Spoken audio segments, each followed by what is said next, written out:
Mais le soleil de la liberté, le soleil de la résurrection, le soleil de l'espoir s'est levé.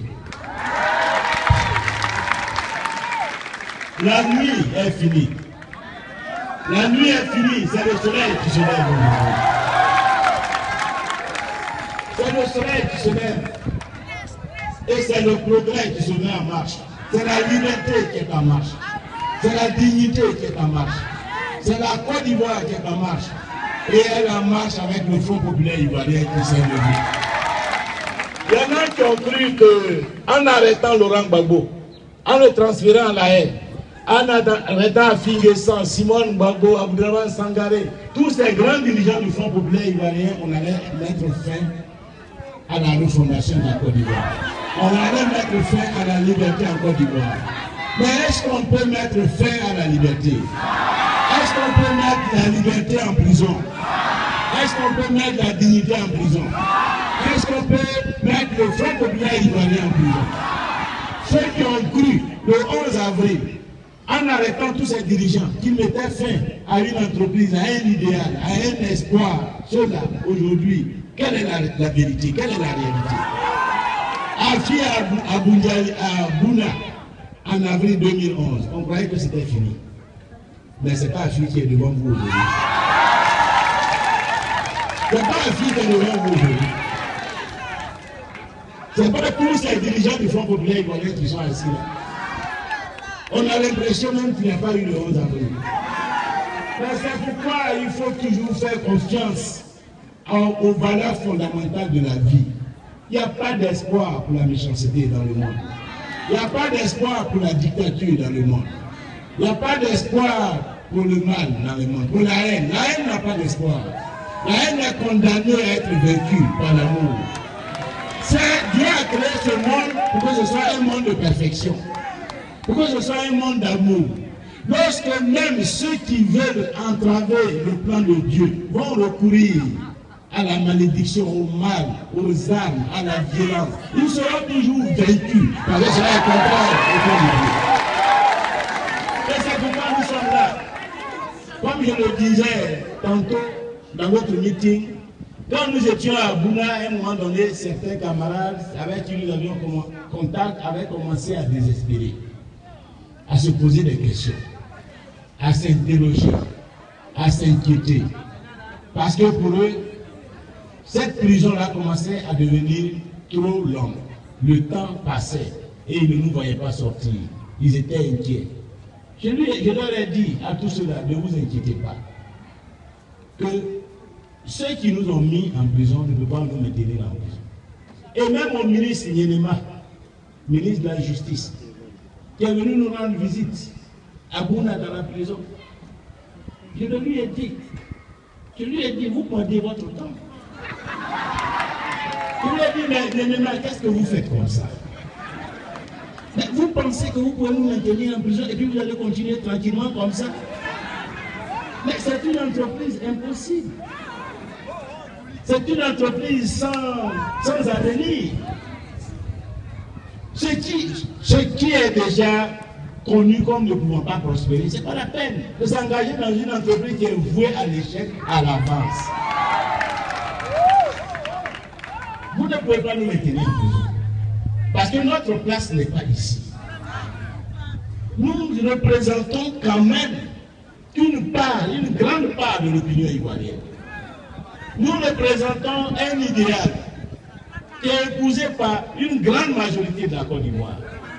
Vous ne pouvez pas prendre des cadres, de hauts cadres, des gens qui ont exercé les plus hautes fonctions dans ce pays, les prendre depuis tous les bleus à la frontière de Libéria jusqu'à la frontière du Ghana à Bonoukou, ramasser tout ce monde, les jeter en prison, et puis vous croyez que vous allez vous asseoir, manger tranquillement, boire tranquillement, danser tranquillement, et puis la vie va continuer.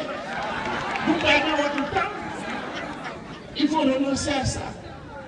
Et je donc dis à mes amis, laissez. Si on est là, c'est parce que le temps de sortie n'est pas arrivé. Si on est encore en prison, c'est parce que Dieu veut que nous nous préparions pour la reconstruction de la Côte d'Ivoire. Donc moi, ici, en prison, je mets à profit ce temps aux pensées de la Côte d'Ivoire de demain, aux pensées de la réconciliation entre les fils et les filles de ce pays, pour voir comment on va mettre fin à la division que les gens ont semée dans le pays, à la pauvreté dans laquelle les gens ont fait balancer la Côte d'Ivoire. C'est à cela que je pense. Quand le moment sera venu, je n'aurai même pas besoin de dire quoi que ce soit. La porte de la prison va s'ouvrir et puis je vais sortir.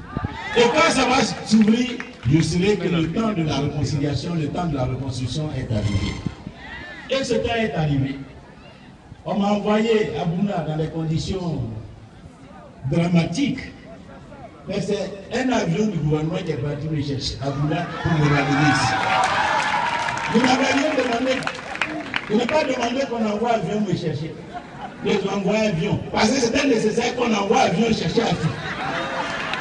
Et c'est pourquoi souvent je dis que nous devons nous réjouir. Parce que nous avons déjà gagné.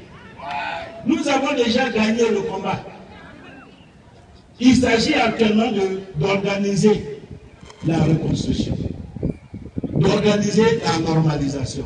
Parce que quelqu'un qui a voulu ta mort, à cause de cela, t'a attrapé, t'a mis en prison. Qui t'a pris, qui a pourchassé tes partisans. Certains même ont été tués, d'autres torturés. Toutes les souffrances, on a fait endurer ces souffrances aux Ivoiriens. Et puis à un moment donné, lui-même, il décide de t'appeler, il te donne fauteuil. Il t'appelle dans sa maison climatisée, dans ses bureaux climatisés, il te donne fauteuil. Il te demande même si tu veux prendre un peu de whisky. Et puis il dit, bon, assois-toi, on va parler. Est-ce que ça signifie quoi? Ça signifie qu'il ne peut plus continuer comme il a continué par le passé. Ça signifie qu'il a compris que là, il a échoué. C'est donc notre présence aujourd'hui, là, c'est l'échec d'une politique. Notre présence dehors, c'est l'échec d'une politique. Et aujourd'hui, là, nous devons être les acteurs de la reconstruction. C'est nous qui devons leur montrer la voie qu'il faut suivre pour que le pays s'en sorte. Parce qu'eux, là, ils n'ont plus de cartouche en plein. C'est pourquoi je dis que ce temps est arrivé. Il faut que nous nous réengageons dans la réconciliation.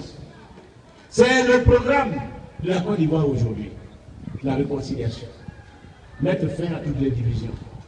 C'est le programme. Et c'est ce programme que nous devons mettre en œuvre. Il n'y a pas d'autre solution, il n'y a pas d'autre programme. Parce que toutes ces guerres, si nous ne mettons pas fin à ces guerres, la Côte d'Ivoire n'a pas d'avenir. Sans la réconciliation, il n'y a pas d'avenir pour le pays. Si nous restons dans les affrontements, dans la division, dans la méchanceté, dans la haine, les uns contre les autres, il n'y a pas d'avenir pour ce pays. Or, nous avons un grand pays. La Côte d'Ivoire est un grand pays. Bien doté par la nature. Nous avons tout. Nous avons la mer, nous avons la forêt, nous avons les montagnes, nous avons la savane. Le sous-sol est riche. On a tout ce qu'il faut. Il y a la pluie. On ne meurt pas de faim. Pourtant, nous sommes un pays pauvre, très endetté. Quand on classe les pays là, nous, on est en bas, loin, loin, loin. Pourquoi? Parce qu'on ne passe notre temps qu'à faire des palabres, à nous bagarrer, à faire rébellion, à nous entretuer.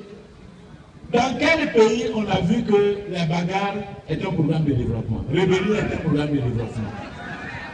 Que la guerre est un programme de développement. Depuis qu'on se bat là, on a gagné. Qu'est-ce qu'on a gagné dans la bagarre? Qu'est-ce qu'on a gagné dans la guerre? Les destructions. À cause de ça, même les routes qui sont gâtées, on n'a pas d'argent pour les réparer. Les universités, on ne peut pas en construire de nouvelles. À plus forte raison, les lycées. On ne peut pas créer d'emplois pour les jeunes. C'est la pauvreté qui marche avec nous. On n'a pas suffisamment d'hôpitaux pour soigner les gens. On ne peut pas mettre en place un système d'assurance maladie universelle. Beaucoup de villages attendent l'électricité en vain, l'eau potable, des écoles.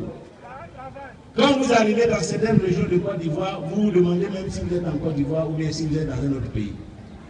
Tellement il y a la pauvreté. Mais pourquoi toute cette pauvreté? À cause des palabres. Depuis 20 ans, depuis la mort de Feu Boigny, on peut dire que la Côte d'Ivoire n'a jamais connu de période de paix. S'il y a quelques années d'accalmie, c'est pour préparer de nouveaux affrontements. Donc, nous devons comprendre, et ceux qui gouvernent ce pays-là, cette Côte d'Ivoire, devraient comprendre qu'aujourd'hui, ce dont le pays a besoin, c'est la réconciliation, la paix, la stabilité.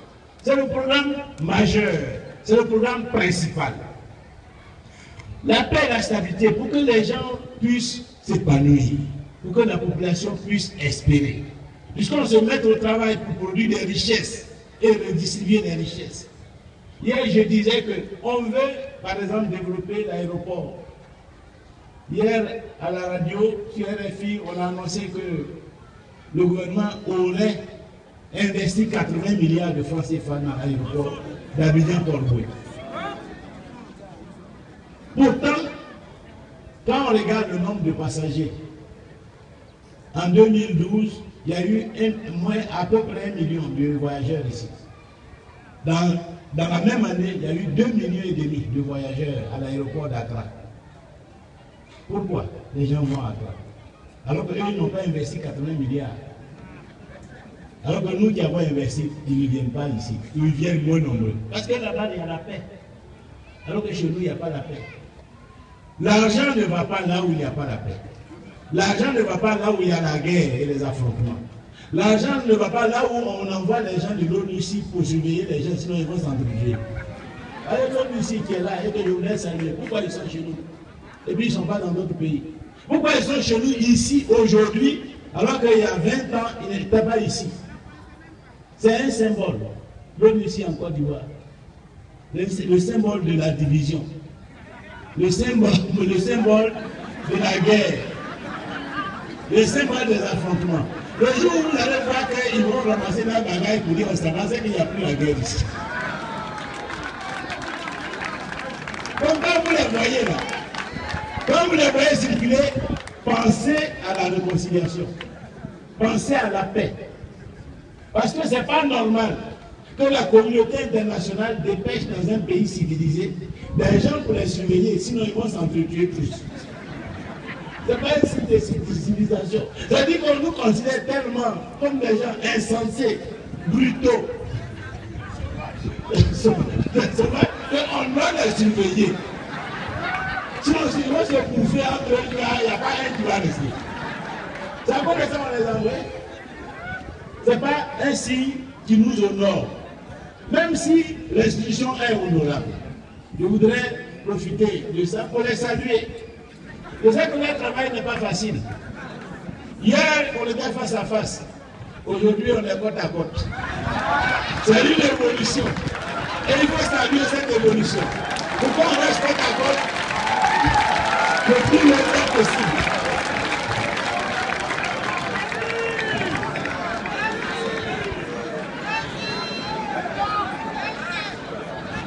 Je suis venu pour apporter la compassion.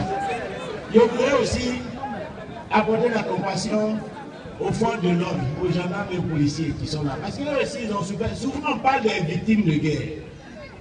Et quand on parle des victimes de guerre, très rapidement, on saute les policiers et les gendarmes pour parler des civils. C'est vrai que c'est normal parce que les civils sont des victimes innocentes. Les gens, ils sont chez eux, dans leur maison, on monte dans les étages, on met le feu à la maison, on égorge des gens. C'est drame, c'est un drame. Mais n'oublions jamais la police et la gendarmerie.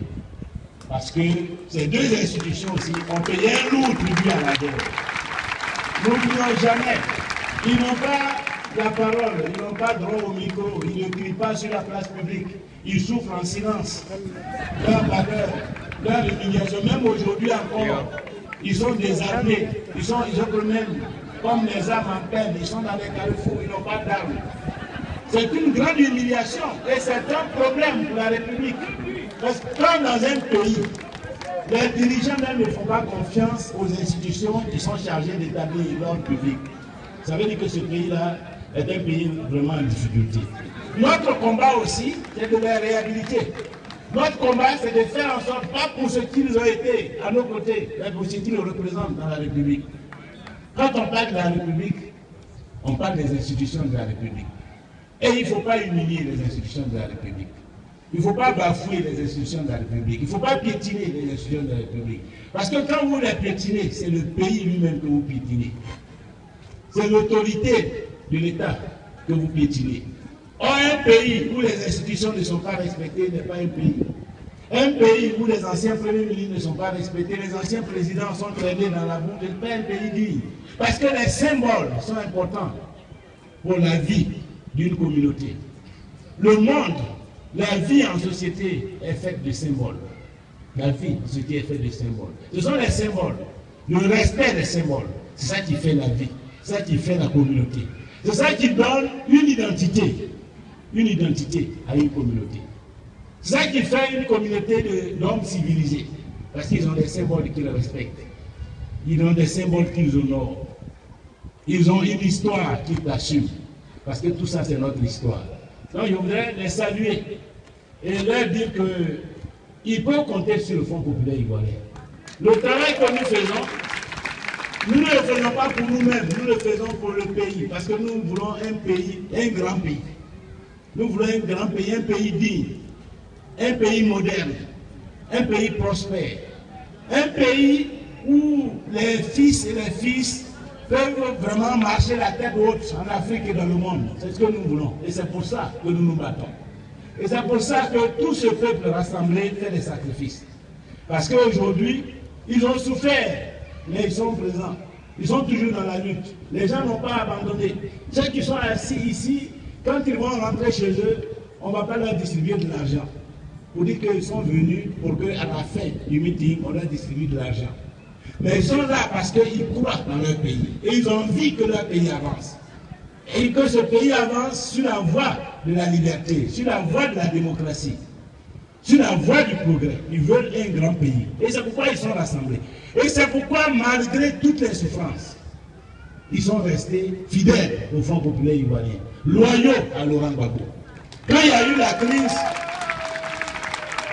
tous ces dirigeants auraient pu choisir autre chose, de faire allégeance, parce qu'on attendait des allégeances, de changer de parti politique, parce qu'il y a beaucoup de partis qui attendent d'avoir des cadres pour les animer. Mais vous êtes restés là où vous étiez. Personne n'a bougé.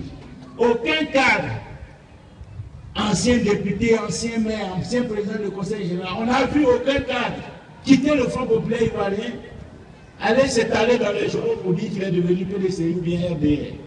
Pourtant, ce sont eux qui étaient au pouvoir, qui avaient les moyens de l'État, l'argent de l'État, l'armée de l'État, la sécurité de l'État, et qui pouvaient donc garantir une vie prospère à celui qui décidait de les rejoindre. Mais vous avez refusé ces avantages-là pour subir la répression, pour subir l'oppression, pour subir les persécutions. Et vous êtes restés dire. Mais c'est ça, la Côte d'Ivoire moderne. Et c'est pourquoi je dis que c'est nous qui sommes porteurs de l'avenir de la Côte d'Ivoire. C'est nous qui sommes porteurs de la dignité de la Côte d'Ivoire. Et ce travail que nous sommes en train de faire, c'est pour donner une identité à notre pays. Parce qu'un pays a une identité, comme une personne a une identité. Il y a des gens, on peut dire celui-là, oh lui-là, il est avare. Lui-là, il est gourmand. Lui-là, il est bon. Lui-là, il est méchant. Lui-là, il est ingrat. C'est ça. Quand tu as choisi, c'est comme ça on va t'appeler. C'est comme ça on va te désigner. Quand tu arrives au village, on dit l'ingrat est arrivé. Donc, un homme, il y a des gens qui l'identifient. Il y en a aussi, ils sont courageux. Il y en a aussi, ils disent la vérité. Et on les désigne comme ça. C'est un homme droit, un homme honnête, un homme courageux. Un pays aussi, il a une identité. Il y a des pays, ils se disent qu'ils sont le pays des hommes intègres. Il y a des pays aussi qui vont se dire qu'ils sont le pays des hommes qui savent chercher l'argent. Nous là, quelle identité nous voulons que les gens retiennent de nous? Nous les Ivoiriens. Quelle identité nous voulons que les Ghanéens retiennent de nous? Les Guinéens retiennent de nous? Les Maliens retiennent de nous? Les Congolais retiennent de nous? C'est ça l'enjeu de tout ce que nous sommes en train de faire. Et c'est ça qui va fonder l'attitude de nos enfants, nos petits-enfants. Nous, au Front populaire ivoirien, nous voulons que le monde entier retienne de nous que la Côte d'Ivoire est le pays des hommes fiers, des hommes courageux, des hommes honnêtes. Qu'est-ce que nous voulons? Des hommes qui aiment la liberté. Des hommes qui aiment la liberté. Les hommes qui n'acceptent pas l'asservissement. Les hommes qui n'acceptent pas la domination. Les hommes qui sont responsables et qui veulent assumer leurs responsabilités. C'est pourquoi nous sommes là. C'est pourquoi nous sommes là. Et c'est pourquoi nous sommes au Front populaire ivoirien. Parce que si nous n'étions pas là, nous n'avions pas donné cet enseignement au monde. Même ceux qui ont bombardé la résidence de Laurent Gbagbo le 11 avril, aujourd'hui, ils sont obligés de reconnaître que ce peuple est un peuple fier, que ce peuple est un peuple courageux. Et c'est ça la leçon que nous devons laisser. C'est pourquoi nous résistons. Résistance positive. Une résistance pas pour détruire, mais une résistance pour imposer. Une résistance pour imposer notre personnalité. Une résistance pour imposer notre vision. Pour imposer notre liberté. Nous voulons imposer notre liberté. Que ici, en Côte d'Ivoire, c'est nous-mêmes qui allons décider de ce que nous allons devenir. Et qu'aucune force ne réussira à briser la volonté de ce peuple. Aucune force ne réussira à briser la volonté de ce peuple. Donc, chers amis, chers camarades, restez mobilisés. Parce que nous sommes en train d'écrire l'histoire de la Côte d'Ivoire. C'est l'histoire de la Côte d'Ivoire que nous sommes en train d'écrire. À travers le combat que nous menons pacifiquement et que nous allons gagner pacifiquement. C'est pourquoi nous sommes favorables à la réconciliation et au dialogue politique. Parce que nous avons confiance en nous. Et quand on a confiance en soi, on n'a pas besoin de s'exciter. On n'a pas besoin de recourir à des fusils. On a confiance en soi parce qu'on a confiance à son intelligence. Parce qu'on a confiance à ses capacités intellectuelles. Parce qu'on a confiance à ses propres arguments politiques. Et quand vous avez confiance en vos arguments, et que vous savez ce que vous voulez dans la vie, vous n'avez pas besoin de recourir à des fusils. Votre intelligence va triompher des armes. Et notre intelligence va triompher des armes. Parce qu'aujourd'hui, c'est le combat entre l'intelligence et la violence.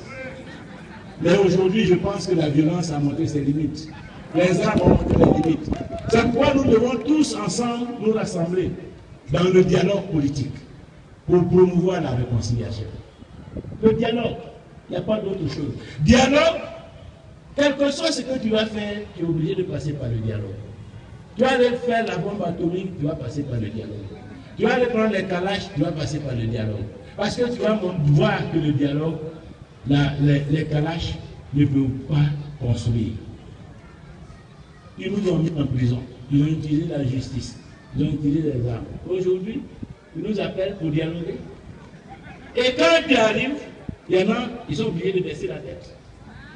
Quand eux-mêmes ils pensent à ce qu'ils t'ont fait, ils ne peuvent pas te regarder en face. C'est ta première victoire.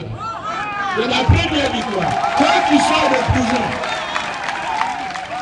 tu sors de prison et que tu rencontres ton bourreau et qu'il est obligé de baisser la tête, parce qu'il sait ce qu'il a fait, parce qu'il n'imaginait pas qu'un jour il allait te retrouver là, devant lui, bien sapé en cravate, la tête haute, et puis le regarder en face. Il est obligé de baisser la tête. Parce qu'il a perdu. Il a perdu le combat. Il voulait te détruire, mais tu es toujours vivant. Et en face de lui. Et quand tu es là, tu es fort, tu ne baisses pas la tête. Tu dis haut et fort ce que tu veux. Parce que tu t'es pas compromis. Parce que tu as résisté. Et parce que tu sais que derrière toi, il y a des hommes et des femmes mobilisés pour soutenir ton action. C'est pourquoi nous devons rester mobilisés. Ce que vous avez fait est déjà immense.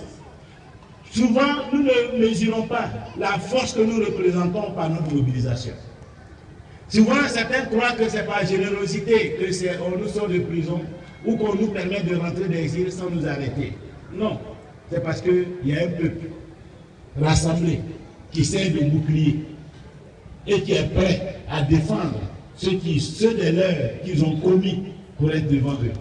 Donc, chers amis, chers camarades, c'est ce travail de mobilisation aussi que nous sommes venus pour faire en sorte que le dialogue dans lequel nous sommes engagés nous permette de résoudre tous les problèmes qui se posent au pays. Et ce dialogue, la réconciliation, on ne peut la réussir que si le président Laurent Gbagbo est libéré et rentre en Côte d'Ivoire.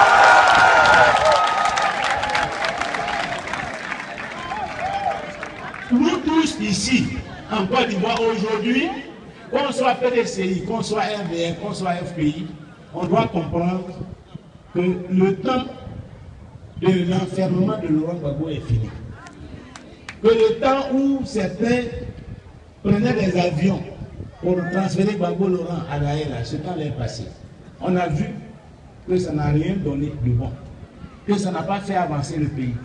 Au contraire, ça nous maintient dans la division, ça nous maintient dans le conflit.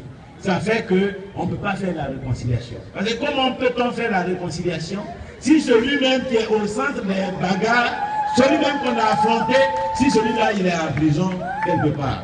Nous qui sommes ici là, on a des responsabilités dans la crise. Mais nos responsabilités, c'est-à-dire le rôle que nous avons joué, ça n'a rien à voir avec le rôle que Laurent Gbagbo a joué. Laurent Gbagbo, c'est lui qui était candidat. Moi, je n'étais pas candidat à l'élection 2010. Amani n'était pas candidat. Monsieur n'était pas candidat. Pourquoi on veut se réconcilier avec moi alors que le candidat contre qui vous voulez battre?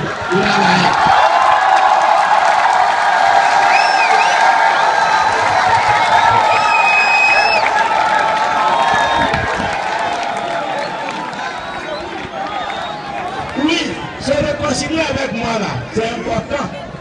Mais se réconcilier avec le candidat contre qui on s'est battu là, c'est ça qui est fondamental. C'est pourquoi il faut qu'il vienne. Si on est sincère, si on veut la réconciliation, si on veut la réconciliation pour la Côte d'Ivoire, si on veut la réconciliation pour la Côte d'Ivoire, il faut que Gbagbo, nous tous, PDCI, RDO, FPO, on se met d'accord, on dit bon, on va voir les Blancs, on va dire aux Blancs qu'ils n'ont qu'à laisser Gbagbo venir. Parce que c'est ce qu'ils attendent. C'est tout ce que les Blancs attendent. Ils attendent de voir que nous sommes d'accord ici pour que Gbagbo vienne. Et ils vont laisser Gbagbo venir. Parce qu'ils n'ont pas de preuves contre lui. Ils savent que c'est une action politicienne.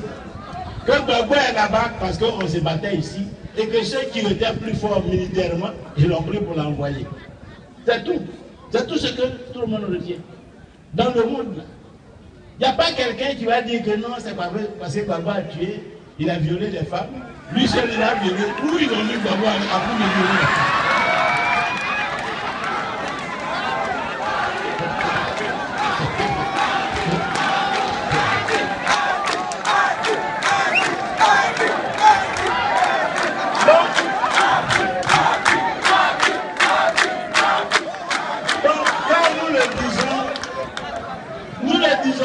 Parce que c'est notre camarade, c'est notre leader. Comme il est là-bas, on a mal au cœur, c'est pour ça qu'on dit ça. On ne dit pas ça pour nous. On dit ça pour la Côte d'Ivoire. Pour la Côte d'Ivoire. Pour le pays. Eux-mêmes, ils voient bien qu'ils ne sont pas en paix. Nous, on n'est pas en paix. Ils ne sont pas en paix. Maintenant, ils prennent l'argent, ils font des films, ils payent des avocats. Ils vont soudoyer des témoins. Mais tout ça, c'est trop compliqué. Quand il y a quelque chose, sa solution est simple. Tu déplaces ça et puis tu n'as pas de problème. Pourquoi tu vas faire compliqué? Donc, on